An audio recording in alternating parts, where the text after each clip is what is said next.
there are nearly 19,000 brand new homes, finished, built, and collecting dust, and that number represents a national housing catastrophe that the government and the real estate industry are desperately hoping you will not notice.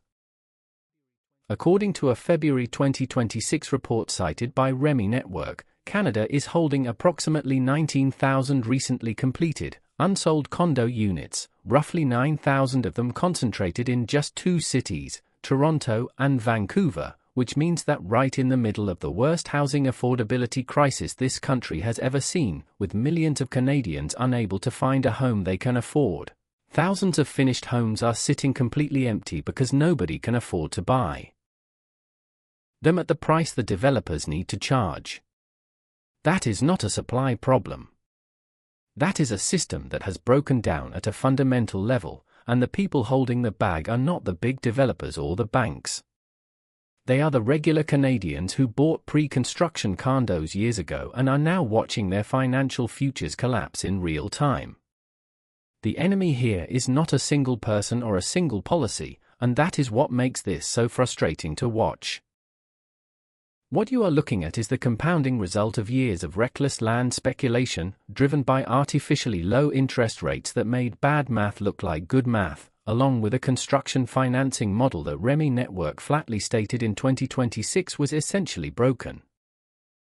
Developers bought land at the absolute peak of the market in 2020 and 2021, when money was basically free and condos were selling before the concrete was even poured, but then interest rates went up, construction costs increased, and buyer purchasing power dropped off a cliff.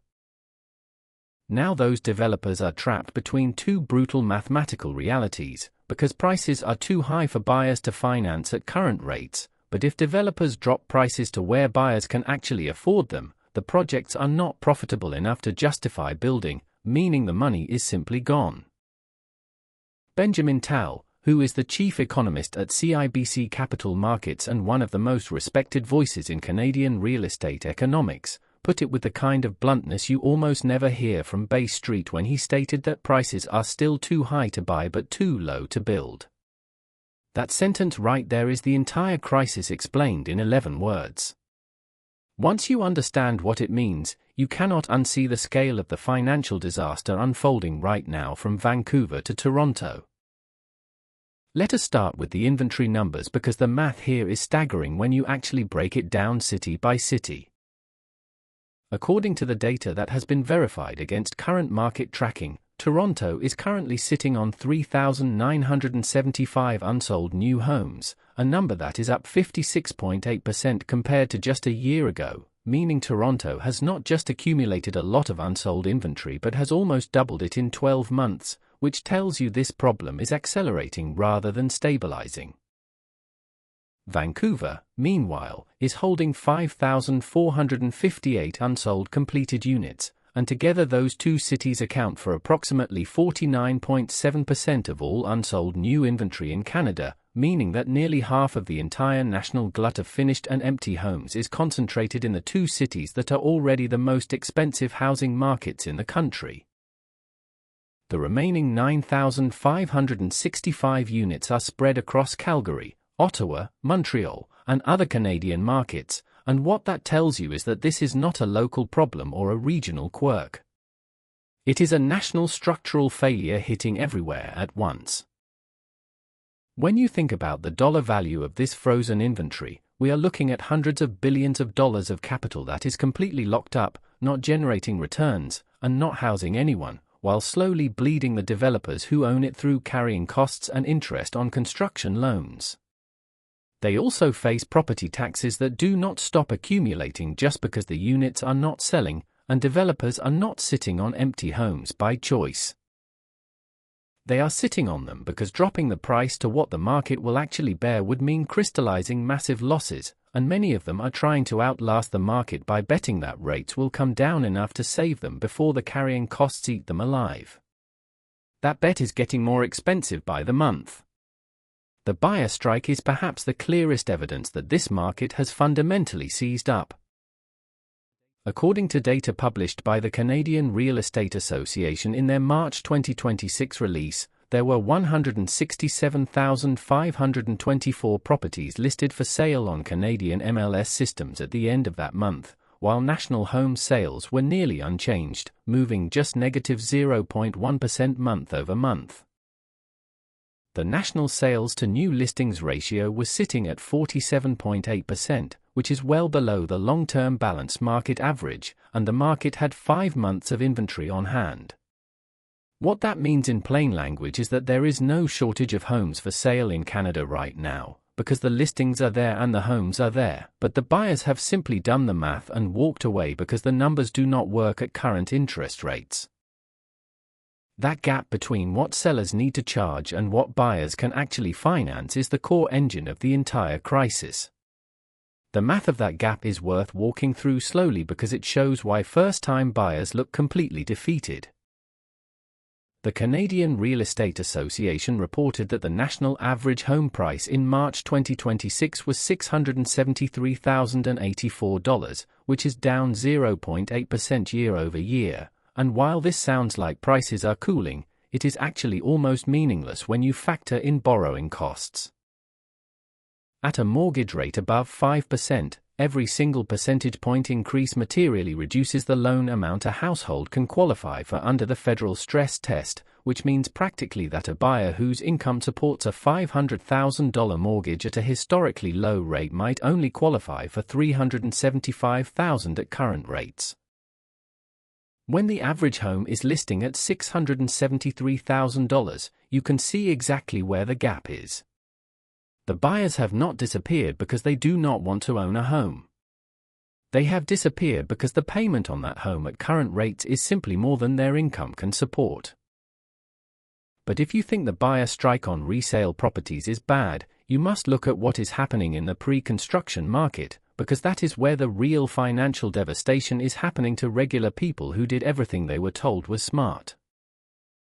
Across the Greater Toronto Area and Metro Vancouver, there is a generation of buyers who signed pre-construction agreements 3 or 4 years ago, put down their deposits, and are now reaching their closing dates only to discover that the appraisal on their unit is coming in hundreds of thousands of dollars lower than the purchase price they agreed to. This is not a hypothetical situation, as REMI Network confirmed that failed closings and appraisal gaps are now a recurring and well-documented feature of the stalled pre-construction market. Buyers are showing up on closing day. The bank sends an appraiser who looks at what comparable units are actually selling for in the current market, and the number comes back dramatically lower than the contract price, meaning the buyer then has to either come up with the difference in cash out of pocket or walk away and lose their deposit. Sometimes those deposits total hundreds of thousands of dollars they will never get back. REMI Network described the situation plainly by saying that the models for condo sales, construction, and related financing were essentially broken, which is the kind of institutional admission that usually gets buried in financial reporting but deserves to be the headline on the front page of every major Canadian newspaper. The people most exposed to this breakdown are not wealthy speculators with diversified portfolios who can absorb a loss, but rather young families and immigrants who pooled their savings with extended family, along with working professionals who were told that buying pre-construction was the smart way to build equity in a market that kept going up forever. The market stopped going up, and now they are paying the price for advice that was never stress-tested against reality. The construction freeze that has followed all of this is something you cannot fully see in the official government data yet, but Benjamin Tal addressed this directly and bluntly in a recent statement. He said the housing starts that you are seeing reported reflect decisions that were made in 2024, and he confirmed that what is happening right now is zip, because nobody is building anything, but you do not see it in the headline numbers yet. That is one of the most important warnings you will hear in Canadian real estate this year, because every time someone points to housing starts data and says things are stabilizing, they are pointing at a lagging indicator that is showing you yesterday's decisions instead of today's reality. The reality today is documented in a report from the Canadian Home Builders Association, which found that single-family builder sentiment hit 23.3 on their housing market index while multifamily sentiment hit 16.8, and both of those are deeply contractionary readings indicating that builders across the country are pulling back hard and fast. The same report found that 41% of builders nationally are reporting layoffs, which is a genuinely alarming number because construction workers are not people who easily pivot to other sectors, and those job losses ripple through local economies in ways that are hard to reverse quickly. In Ontario specifically, the situation is even more severe with 64% of builders in the province reporting layoffs, which means nearly 2 in 3 Ontario builders have already started cutting their workforce, while 39% of builders nationally said they are shifting or actively considering shifting away from for-sale residential development toward rental projects because the economics of selling in this market have simply stopped working. John Pasalis is the president of Realosophy Realty and one of the most consistently accurate analysts of the Toronto housing market, and he recently captured the collapse in end-user condo demand with a quote that cuts through the industry spin very efficiently. He stated that if you think moms and dads with strollers are lining up at condo projects to buy 500 square foot condominiums, they are absolutely not, and that one sentence demolishes an enormous amount of developer and government mythology about who the condo market actually serves and why demand has evaporated so completely. The investor class that was buying those small units to rent out has largely retreated because the numbers on investment condos at current prices and current rates do not generate positive cash flow, and the end-user families who theoretically should be buying starter homes cannot fit a family into 500 square feet and cannot afford the price tag anyway. The entire market segment that was supposed to absorb this inventory simply does not exist in the volume developers had assumed. You have seen the data, you understand the math, and you can see that the people making decisions at every level of this system, including the government, the developers, and the banks, are running out of easy options. Let us talk honestly about where this goes over the next 2 to 3 years because there are 3 plausible trajectories, and they vary enormously in how much damage gets done before things stabilize. The best-case scenario looks something like this, where the Bank of Canada cuts rates meaningfully over the next 12 to 18 months, buyer affordability improves enough to narrow the gap between what developers need to charge and what buyers can finance, some of the 19,000 unsold units start moving, and builder sentiment recovers so new construction slowly resumes. That is the scenario the industry is praying for, and it is technically possible, but here is why you should not count on it.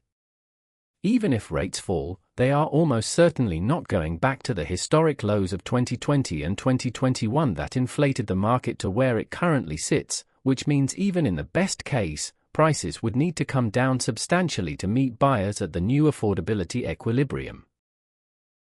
Developers who bought land at peak prices cannot afford to cut prices without destroying their margins and triggering insolvency, so the best case still involves a lot of pain. It just involves that pain being distributed more slowly and more orderly than the alternative. The realistic case scenario is where the data is actually pointing right now, meaning what you are likely looking at over the next 2 to 3 years is a prolonged stagnation, acting as a slow grinding correction rather than a dramatic crash, where unsold inventory stays elevated for an extended period. Smaller developers who are most exposed to carrying costs will begin to fail or be absorbed by larger players, and pre-construction closings will continue to blow up at a meaningful rate while construction activity remains suppressed well below what Canada needs to actually house its growing population. The data showing 64% of Ontario builders in layoffs is not a transitional blip, but rather a leading indicator of a sector that is pulling back structurally. And when you combine that with the fact that nobody is building anything right now, you can see that the lag is going to produce a massive supply gap. That gap will hit the market hard in 2 to 4 years when the projects being cancelled today were supposed to have been delivering units. The realistic scenario means existing homeowners hold value reasonably well in most markets, while renters continue to face extreme pressure because purpose-built rental supply is also constrained, and first-time buyers will remain effectively locked out for years longer than anyone in government is willing to publicly admit. The worst-case scenario is the one that keeps analysts up at night but that nobody in a position of authority wants to say out loud, because if rates stay elevated for longer than expected, or if a broader economic shock like a sharp rise in unemployment hits Canadian households, the math gets genuinely dangerous. A significant portion of Canadian mortgages are coming up for renewal in the next 2 years, and those renewals will be at rates substantially higher than the terms being replaced, which means monthly payments going up by hundreds of dollars for households that have already stretched their budgets to the limit.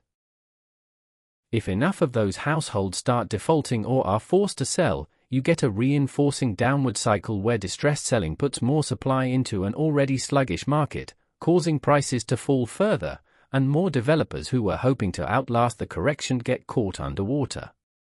The banking system, which is heavily exposed to real estate through both mortgages and construction lending, starts to show stress it has not publicly acknowledged yet.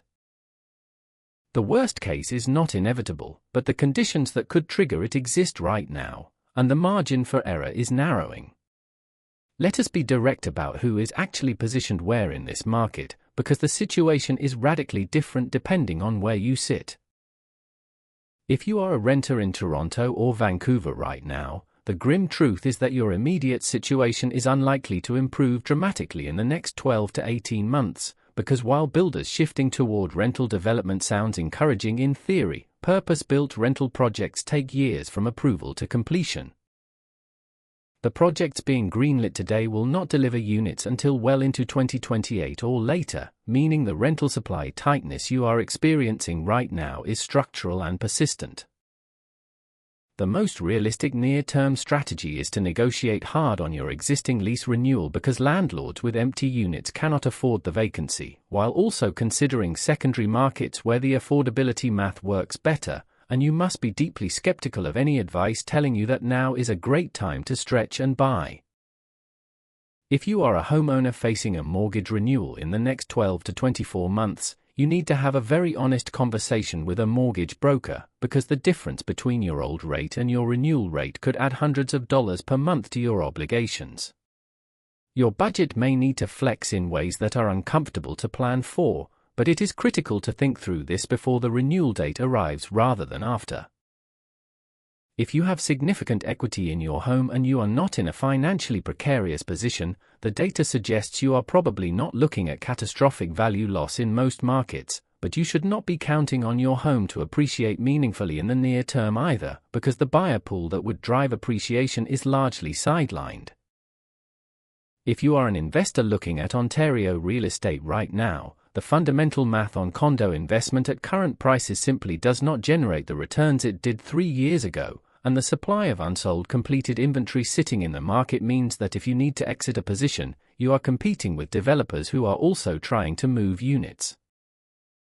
The investors who are going to do well in this environment are the ones who have the liquidity to be patient, along with the stomach to absorb a prolonged period of flat or declining values. If you are a leveraged investor counting on a short-term value increase to justify your position, the data showing flat sales is telling you directly that the exit you are waiting for is not materializing. If you are someone who signed a pre-construction agreement and your closing date is coming up in the next 6 to 18 months, you need to get an independent appraisal done on your unit as soon as possible, and do not wait until the developer notifies you of the closing date.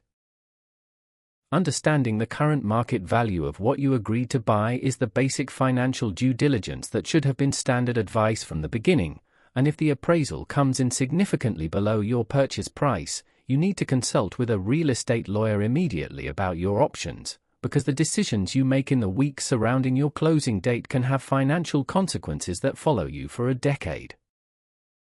Thank you for watching this full breakdown, and remember that every single statistic and report mentioned in this video is linked down in the description below so you can verify the numbers yourself. If you are dealing with this in your own life or if you completely disagree with my analysis, please let me know in the comments because I read them all. Make sure to subscribe for more deep dives into the economy and real estate market, and I will see you in the next one.